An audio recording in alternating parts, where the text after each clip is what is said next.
mes chers cancers, je vous remercie de me trouver pour ce taroscope du mois d'août 2018. Je fais juste une petite parenthèse avant de commencer le taroscope pour vous remercier. Vous êtes plus de 18 000 à me suivre chaque mois et nous avons dépassé les 3 millions d'abonnés. Et pour célébrer cela, j'organise un concours qui se terminera le 7 août et qui permettra à 3 d'entre vous de remporter un tirage en croix, un petit peu comme celui-ci, mais répondant à votre question du moment.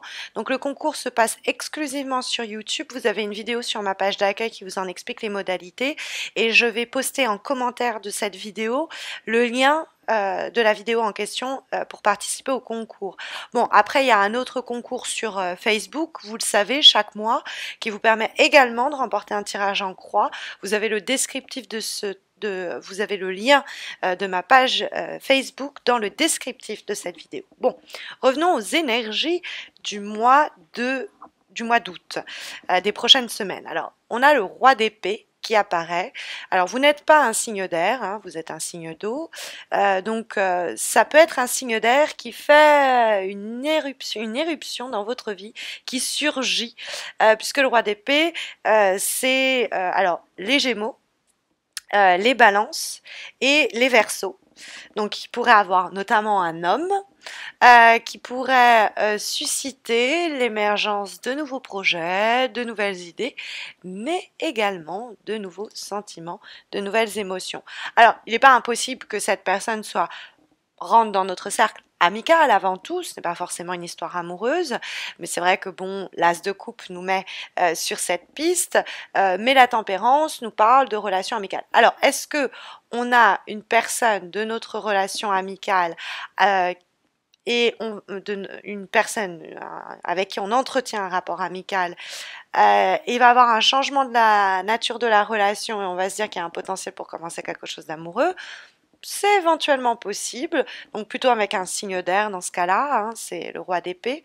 Sinon, ça peut être un homme qui, dans votre entourage, ou un signe d'air, quelqu'un en tout cas en position d'influence, en position décisionnaire aussi, un homme d'expérience, peut-être un professionnel, quelqu'un dans votre environnement, qui a du pouvoir, qui a de l'autorité, et qui va l'utiliser à bon escient pour vous aider.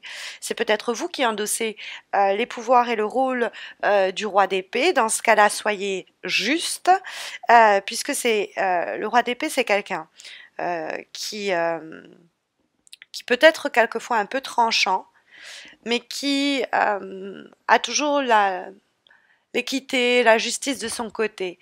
On a quelqu'un qui est qui n'est pas partial, on a quelqu'un qui est impartial, on a quelqu'un qui peut nous paraître un petit peu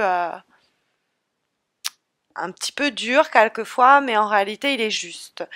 C'est une carte qui nous parle de quelqu'un qu'on peut des fois difficilement changer d'avis, faire changer d'avis. C'est plutôt à nous de s'adapter, s'accommoder, se conformer à ses besoins, ses idées, ses demandes. Bon, il y a toujours une latitude pour négocier quand on a la carte de la tempérance dans les aspects de vibration. C'est en effet une carte qui nous parle de trouver un commun accord. C'est l'idée de faire des compromis, de se retrouver à mi-chemin. La majeure qui trône comme ça au-dessus de ce tirage. Donc même si ce roi d'épée peut nous paraître quelquefois un peu accommodant, non pas assez accommodant ou en tout cas un petit peu buté, il y a quand même en discutant une possibilité de dévier un peu ses plans si on en a besoin. Il peut être un peu trivial, il peut être un peu brut de décoffrage, brut de pomme comme on dit, ce roi d'épée. Mais c'est un homme qui est sincère, c'est un homme qui vous dit ce qu'il pense comme il le pense. Donc il peut être en plus, par les discussions que vous allez avoir avec lui, parce que c'est le roi de la communication et des échanges, vous faire changer d'avis parce qu'il peut avoir une influence sur l'aspect mental, vous amener à évaluer hein, les différentes options, ce que vous pourriez choisir, pourquoi vous pourriez opter, ou tout simplement déceler, détecter un potentiel inexploité en vous, autour de vous, dont vous pourriez du coup vous saisir. Il va peut-être ce roi d'épée plus simplement vous proposer cette coupe, c'est-à-dire vous offrir une opportunité, quelque chose qui vous réjouit, parce que l'as de coupe ça déborde, on est plein d'enthousiasme pour ce projet, pour cette relation ou pour cette nouvelle situation qui émerge. En tout cas, ce roi d'épée, que ce soit un collègue, un supérieur, un ami ou un amant, il entre dans votre vie, vous avez une connexion intellectuelle avec lui ou une connexion tout court. Ça peut déstabiliser les projets que vous aviez avant qu'il débarque, mais en mettant un peu d'eau dans votre vin, en vous disant bah, je peux m'adapter, il pourrait avoir quelque chose de sympa et de joli qui pourrait en émerger. Ce roi d'épée, ça peut être vous. Faire preuve, vous cogitez bien, on vous fait pas changer d'avis, vous arrivez à faire des compromis, mais tant que ça ne vous déstabilise pas dans les projets initiaux qui étaient les vôtres.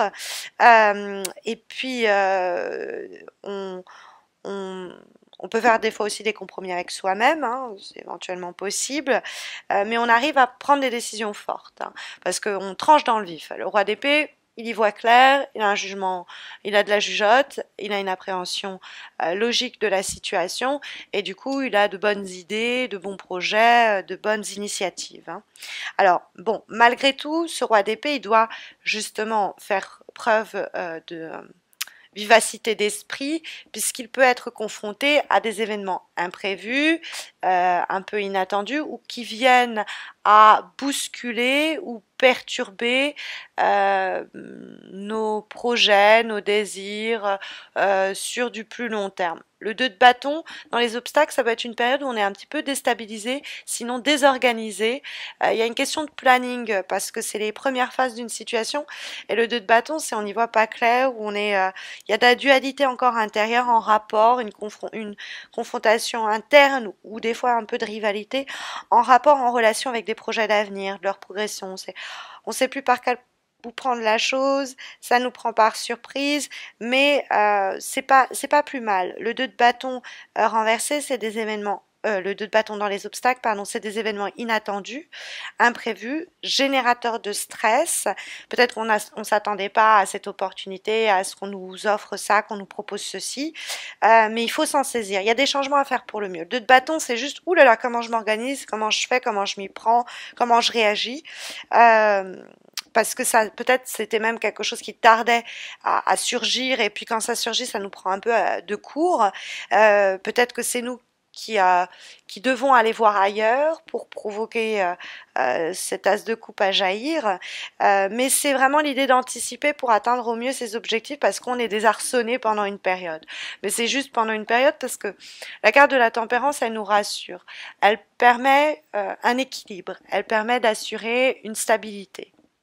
La tempérance, c'est d'ailleurs des amis qui pourraient nous filer un coup de main.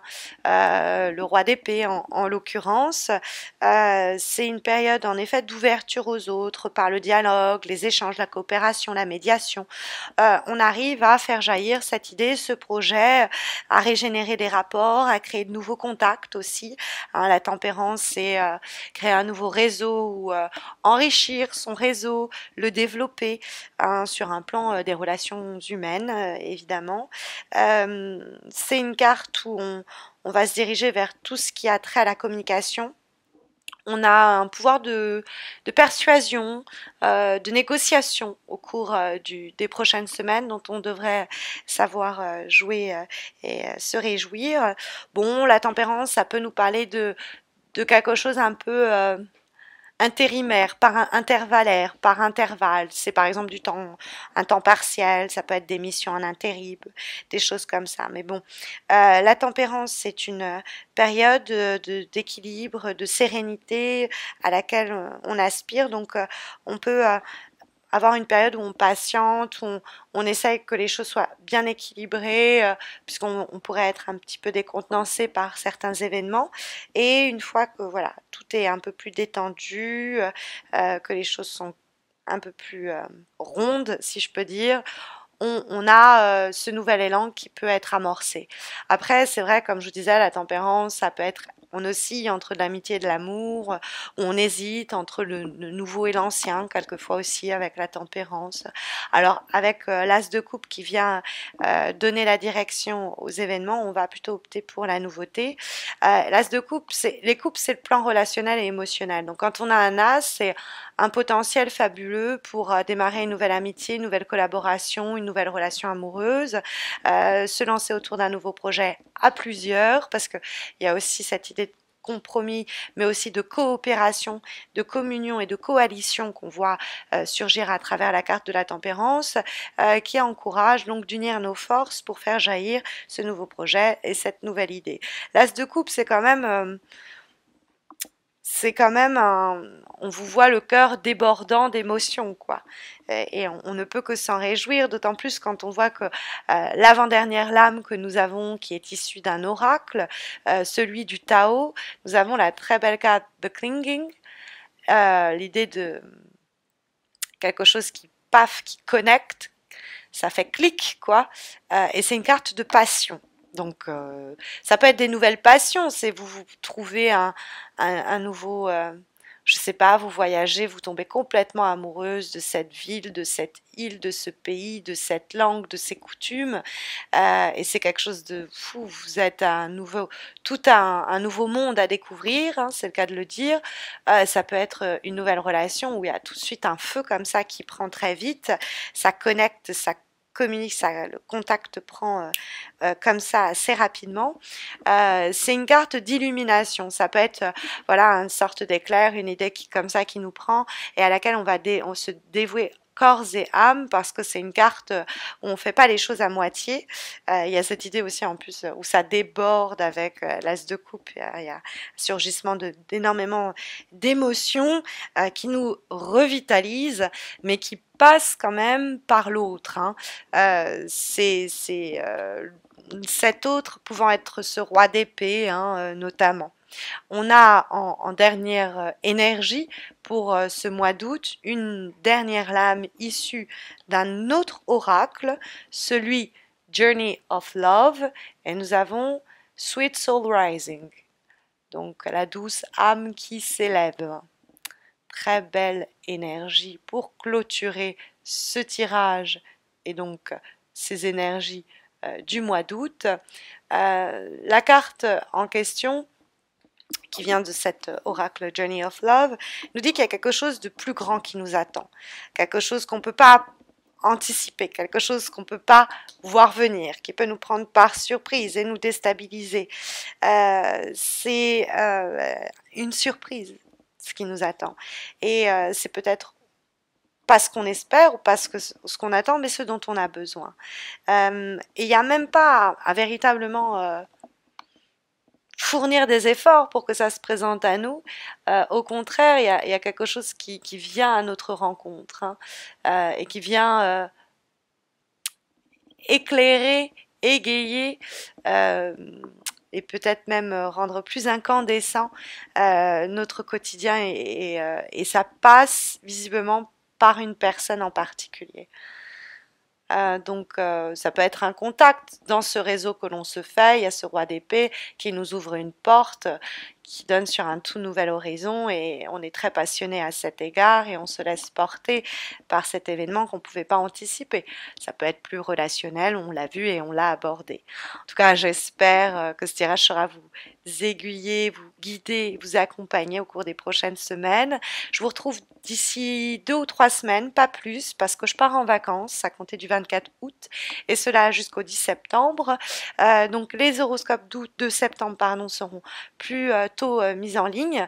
Donc abonnez-vous pour ne pas rater leurs publications et puis comme ça vous rejoignez la communauté qui n'est pas loin d'atteindre les 20 000 abonnés et quand on les atteindra il y a une jolie célébration pour se faire un nouveau concours. J'en parle d'ailleurs dans la vidéo du concours qui se termine le 7 août et qui célèbre les 3 millions de vues et qui permet à 3 d'entre vous de remporter un tirage en croix.